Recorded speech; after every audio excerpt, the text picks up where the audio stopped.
26th anniversary of the death of Cardinal Bernardine. Cardinal Bernardine served as the Archbishop of Chicago for 17 years, and I had the great privilege of working very closely with him for a number of years in his administration. And I sort of lament that he never lived to see the election of Pope Francis, because so much of the legacy of Cardinal Bernardine has been testified to the teachings of Pope Francis. Well, Cardinal Bernardine was a very unlikely person to become a cardinal archbishop. He was the son of Italian immigrants. He lived in South Carolina, Columbia, South Carolina, which was a very anti-Catholic area that he lived, and he rose from being a parish priest in Columbia, South Carolina, to becoming one of the most influential churchmen in the history of the American church. He believed deeply in the Second Vatican Council, and on this anniversary, the 60th anniversary of the Council, Cardinal Bernardine totally embraced the vision of the Council, and it impacted him as a bishop and as a cardinal. He believed deeply that the church had to be in dialogue with the modern world. It couldn't be living in an island talking to itself.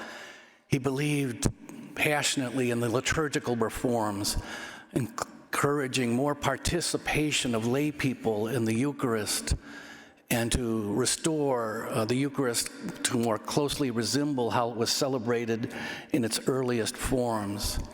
He believed deeply in a collaborative church on a national, diocesan, parish level. He was one of the first bishops to mandate every parish had to have a parish council and a finance council.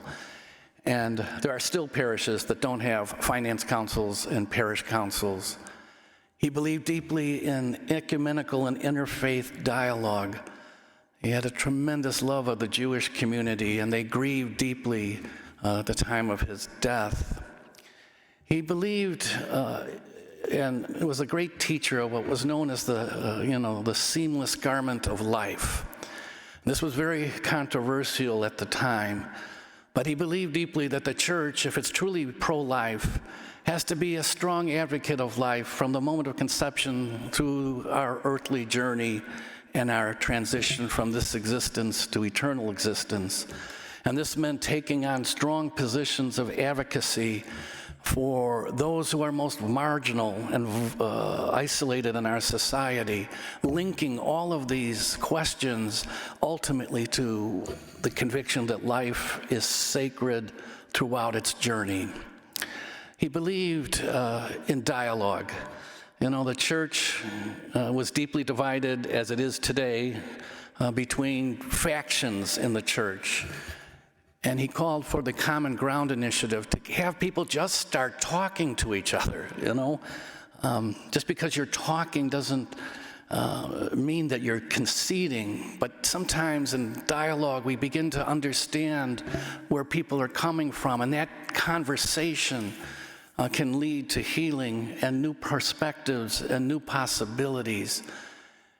He believed very much in the dignity of the human person and the part that we all have in living out our faith in the larger church. And then he used his own death as a moment of teaching. His final years of life, he struggled with pancreatic cancer, and the whole metropolitan area became drawn into his own struggle to deal with the terminal illness and how this was an opportunity to deepen faith. Many were touched by his public decision to allow all of us to accompany him as his life came to an end.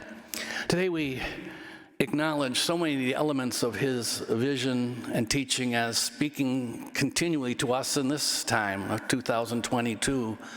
How much in our society we need to start listening to one another rather than yelling at one another. How we need to walk the talk when it comes to our advocacy of human life. How we can't withdraw from the public square as many in our society might like, because of our convictions that the teachings of Jesus can change and transform the world that we live in. Today, as we witness these beautiful readings today, we're aware that we belong to a community, and a community is as strong as its weakest members are. And as a church, we walk with everyone, not just the influential or the powerful. Cardinal Bernardine, may you rest in peace.